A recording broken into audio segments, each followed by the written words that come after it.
নমস্কাৰ এক্সাম এস্পাৰেণ্ট আসাম চেনেলটোলৈ সকলোকে পুনৰ এবাৰ স্বাগতম জনাইছোঁ। আজিৰ ভিডিঅ'টিত আমি আগন্তুক এডিআৰই 2.0 এক্সামৰ বাবে কাৰেণ্ট এফেয়াৰ্ছৰ প্ৰস্তুতি কেনেদৰে চলাব লাগিব বা কেনেদৰে আমি কাৰেণ্ট এফেয়াৰ্ছবোৰ পঢ়িব লাগিব সেই সম্বন্ধে আলোচনা কৰিম। যিহেতু এডিআৰই এক্সামৰ কাৰণে কাৰেণ্ট এফেয়াৰ্ছ টপিকটো খুবেই ইম্পৰ্টেণ্ট টপিক হয়, গতিকে সেই বিষয়ে সবিশেষ আজিৰ ভিডিঅ'টিত আমি আলোচনা কৰিম। গতিকে বেছি দেৰি নকৰি আজিৰ ভিডিঅ'টিলৈ আগবাঢ়ো আহকচোন। সো তিনিটা ষ্টেপত আমি কাৰেণ্ট এফেয়াৰ্ছ পঢ়িব লাগিব। ফাৰ্ষ্ট ষ্টেপটো হয় তাৰমানে আমি কাৰেণ্ট এফেয়াৰ্ছৰ প্ৰিপেৰেশ্যন কৰোঁতে তিনি প্ৰকাৰে কৰিব পাৰোঁ। ফাৰ্ষ্ট ষ্টেপটো হৈছে যে ডেইলি নিউজ পেপাৰ ৰিডিং কৰিব লাগিব। যিহেতু কাৰেণ্ট এফেয়াৰ্ছৰ কাৰণে নিউজ পেপাৰ ৰিডিং কৰাটো খুবেই ইম্পৰ্টেণ্ট হয়, গতিকে যদিহে আমি ৰেগুলাৰ বেচিছত নিউজ পেপাৰ আমি ৰিডিং কৰোঁ বা নিউজ পেপাৰৰ পৰা যিখিনি আমাৰ এক্সামত আহিব লগা বিষয় আছে সেইখিনি যদি আমি কপি কৰি ৰাখোঁ তেতিয়াহ'লে খুবেই ধুনীয়াকৈ আমাৰ কাৰেণ্ট এফেয়াৰ্ছৰ টপিকবোৰ কভাৰ হৈ যায়। ছেকেণ্ড ষ্টেপটো হৈছে মান্থলি মেগাজিন। যিসকলে হয়তো ৱৰ্কিং হ'ব পাৰে বা বিভিন্ন কামত নিউজ পেপাৰ ৰেগুলাৰ পঢ়িব নোৱাৰিব পাৰে বা টাইম উলিয়াব নোৱাৰিব পাৰে নিউজ পেপাৰৰ কাৰণে, গতিকে তেওঁলোকৰ কাৰণে মান্থলি মেগাজিন চোৱাটো খুবেই ইম্পৰ্টেণ্ট। তেওঁলোকে যদি মান্থলি মেগাজিনো চায় তেতিয়াহ'লেও তেওঁলোকৰ যথেষ্টখিনি কভাৰ হৈ যাব। আৰু বিভিন্ন ধৰণৰ কিছুমান ৱেবছাইট আছে যিবোৰত আমি যদি গুগলত ছাৰ্চ কৰোঁ monthly magazine of current affairs এনেদৰে, তেতিয়াহ'লে আমি বিভিন্ন যিবিলাক আমাৰ APSC বা UPSCৰ কোচিং ইনষ্টিটিউশ্যন আছে তাৰ কাৰেণ্ট এফেয়াৰ্ছৰ কপিবোৰ বা মেগাজিনবোৰ আমি পাই যাম। গতিকে তেনেদৰেও আমি মান্থলি মেগাজিন প্ৰিপেয়াৰ কৰিব পাৰোঁ। এণ্ড লাষ্টলি যিসকলৰ এক্সামৰ আগত প্ৰিপেয়াৰ কৰিব, বহুত আগৰ পৰা এক্সামটোৰ নামত টাইম দিব পৰা নাই, এক্সামটোৰ এমাহ আগত বা এসপ্তাহ আগত তেওঁলোকে পঢ়িবলৈ বহিব, তেওঁলোকৰ কাৰণে বেষ্ট উপায় হৈছে ইয়েৰলি মেগাজিনো থাকে। গতিকে সেইবোৰ চালেও কিছু পৰিমাণে হ'লেও আমি কাৰেণ্ট এফেয়াৰ্ছ জানিব পাৰিম। কিন্তু সকলোতকৈ বেষ্ট উপায়টো হৈছে যদি আমি ডেইলি নিউজ পেপাৰ ৰিডিং কৰোঁ। অ'কে, চ' যিসকলে মনত ভাবি আছে যে পৰীক্ষা যিহেতু পালেহিয়ে, গতিকে এইকেইদিনত আমি কিদৰে কাৰেণ্ট এফেয়াৰ্ছখিনি প্ৰিপেয়াৰ কৰিম। যিহেতু মই আগৰ পৰা কাৰেণ্ট এফেয়াৰ্ছ নপঢ়িলোঁ, গতিকে এইকেইদিনত কিদৰে মই গোটেই ইয়েৰ 2024 আৰু 2023 কাৰেণ্ট এফেয়াৰ্ছখিনি কিদৰে প্ৰস্তুতি চলাম। আৰু তাৰ কাৰণে আমি যিহেতু নিউজ পেপাৰ ৰিডিং নকৰিলোঁ ইতিমধ্যে এতিয়ালৈকে, গতিকে আমি মান্থলি মেগাজিন চোৱাটো খুবেই ইম্পৰ্টেণ্ট। 2023 যদি আমি আগষ্টৰ পৰাও কাৰেণ্ট এফেয়াৰ্ছখিনি ফ'ল' কৰোঁ তেতিয়াহ'লে আগষ্ট মাহৰ কাৰেণ্ট এফেয়াৰ্ছৰ যিখন মেগাজিন আছে সেইখনৰ পৰা বৰ্তমানলৈকে আমি পূৰা 1 year কাৰেণ্ট এফেয়াৰ্ছখিনি চাব লাগিব। ঠিক তেনেদৰে আমি প্ৰিপেয়াৰ কৰিলেও বহু পৰিমাণে ক্লিয়াৰ হৈ যাব এই টপিকটো। আৰু কাৰেণ্ট এফেয়াৰ্ছ চাই যোৱাটো খুবেই ইম্পৰ্টেণ্ট। বৰ্তমান ষ্টেটিক যিবিলাক আমাৰ কনচেপ্ট আছে হিষ্ট্ৰী, পলিটি, তাৰ পৰাও কুৱেশ্যন আহিব, কিন্তু কাৰেণ্ট এফেয়াৰ্ছৰ লগত লিংক কৰি পেলাই কুৱেশ্যনবিলাক দিয়া আমি দেখিবলৈ পাওঁ। গতিকে সেই লেভেলত আমি প্ৰস্তুতি চলাব লাগিব।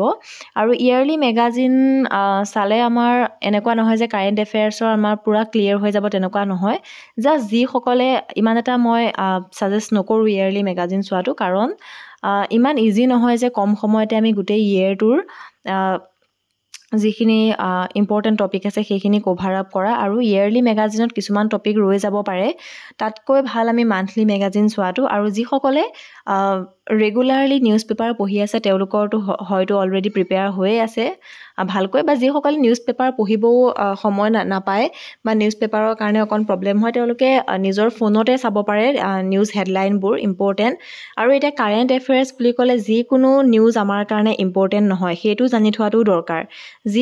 যিহেতু এখন নিউজ পেপাৰত বিভিন্ন ধৰণৰ নিউজ আহে, গতিকে কোনকেইটা নিউজ আমাৰ কাৰণে ইম্পৰ্টেণ্ট বা আমাৰ এক্সামটোৰ কাৰণে লাগতিয়াল সেইটো আইডেণ্টিফাই কৰাটো খুবেই প্ৰয়োজনীয়। গতিকে ফাৰ্ষ্ট কথা আমি যদি চাওঁ তেনেহ'লে আমি মেইনলি চাব লাগিব লিটাৰেচাৰৰ লগত জড়িত কিবা আছে নেকি, কিবা এৱাৰ্ড পাইছে নেকি কোনোবাই, এৱাৰ্ডৰ ওপৰত চাব লাগিব।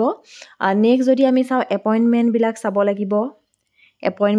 লাগিব, কিবা ষ্টেটে কিছু প্ৰডাক্টত GI টেগ পাইছে নেকি, সেইবোৰ আমাৰ কাৰেণ্ট এফেয়াৰ্ছৰ কাৰণে খুবেই ইম্পৰ্টেণ্ট টপিক হয়।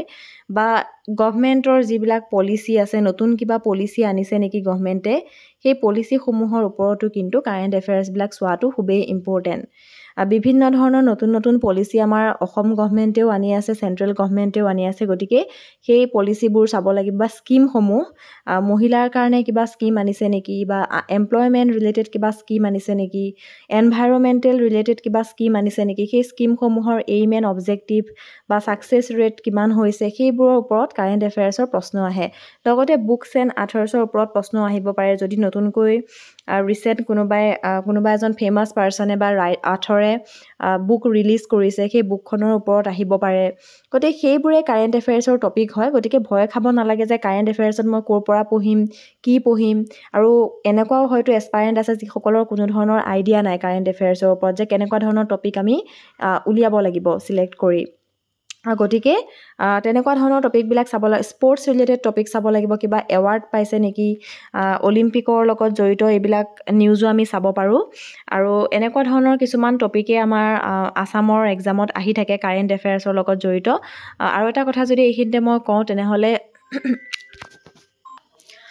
গতিকে তেনেধৰণে যদি আমি প্ৰিপাৰেশ্যনটো কৰোঁ কাৰেণ্ট এফেয়াৰ্ছৰ, তেতিয়াহ'লে যথেষ্টখিনি হেল্পফুল হ'ব। এক্সামতো আমাৰ কিছু কুৱেশ্যন কমন পৰিব। লগতে কিবা যদি আমাৰ ইছৰোৱে নতুন মিছন আনিছে, সেই মিছনবিলাকৰ ওপৰতো আমাৰ কুৱেশ্যন আহে। ইছৰ' ৰিলেটেড মিছন বা ইণ্ডিয়াই যদি কিবা তেনেকুৱা লঞ্চ কৰিছে, সেইবোৰ আমি ভালকৈ চাব লাগিব। আৰু আছাম ৰিলেটেড কাৰেণ্ট এফেয়াৰ্ছবিলাকো আমি তেনেকুৱা ধৰণৰ চাব লাগিব। অসমৰ কোনোবা সাহিত্যিকে কিবা এৱাৰ্ড পাইছে নেকি নেশ্যনেল লেভেলত বা ইণ্টাৰনেশ্যনেল লেভেলত, সেইসমূহ বা যিবিলাক ৰিচেণ্ট আমাৰ ইম্পৰ্টেণ্ট ঘটনা ঘটি আছে, সেইবোৰৰ লগত লিংক আপ কৰি কিছু কুৱেশ্যন আহে। গতিকে তেনেধৰণে প্ৰিপেয়াৰ কৰিব লাগিব।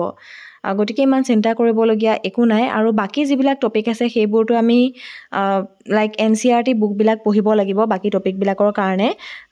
মই মন কৰিছোঁ যে NCERT বুকৰ পৰা যথেষ্ট পৰিমাণৰ ষ্টেটিক কুৱেশ্যন আহে ADRE এক্সামত। গতিকে NCERT ভালকৈ পঢ়িব লাগিব। আৰু যিসকলে NCERT পঢ়া নাই তেওঁলোকে চেবাৰ বুকবিলাক যদি ফ'ল' কৰে, তেতিয়াহ'লেও তেওঁলোকৰ যথেষ্ট হেল্প হ'ব। আৰু লগতে আমাৰ যিকেইখন ইম্পৰ্টেণ্ট কিতাপ আছিলে, আছাম ইয়েৰ বুকেই হওক, লুচেণ্ট জিকে, মনোহৰ পাণ্ডে, সেইকেইখন পঢ়িও আমি পঢ়ি গ'লেও আমাৰ কোনো ধৰণৰ প্ৰব্লেম নহয়। আমি যথেষ্ট কুৱেশ্যন কৰিব পাৰিম। হিষ্ট্ৰীয়ে হওক বা জিঅ'গ্ৰাফী, পলিটি, ইকনমি, তাৰ পৰা আমি কুৱেশ্যনবিলাক কমন পৰিব পাৰে। লগতে আছাম ইয়েৰ বুকখন আমি অসমৰ টপিকৰ কাৰণে চাব লাগিব। আৰু মষ্ট ইম্পৰ্টেণ্ট NCERT কিতাপখিনি আমি ফ'ল' কৰিব লাগিব। অ'কে, এইখিনিয়ে আছিলে। চ' কাৰেণ্ট এফেয়াৰ্ছৰ লগত জড়িত যদি কিবা ডাউট আছে বা কুৱেশ্যন আছে, তেনেহ'লে কমেণ্ট ছেকশ্যনত কমেণ্ট কৰি জনাই থ'ব। তেতিয়াহ'লে আমি নেক্সট ভিডিঅ'ত সেই ডাউটসমূহ ক্লিয়াৰ কৰিবলৈ চেষ্টা কৰিম। আজিৰ ভিডিঅ'টিৰ কাৰণে ইমানখিনিয়ে আছিল। যদি চাই ভাল লাগিল, লাইক এটা কৰি দিব, লগৰ বন্ধুবৰ্গলৈ শ্বেয়াৰ কৰি দিব। আৰু যদি আমাৰ চেনেলত আজি প্ৰথমবাৰৰ কাৰণে আহিছে, তেনেহ'লে প্লিজ চেনেলটি ছাবস্ক্ৰাইব কৰি দিব। কাষত থকা বেল আইকনটি প্ৰেছ কৰিবলৈ নাপাহৰিব। Thank you so' much.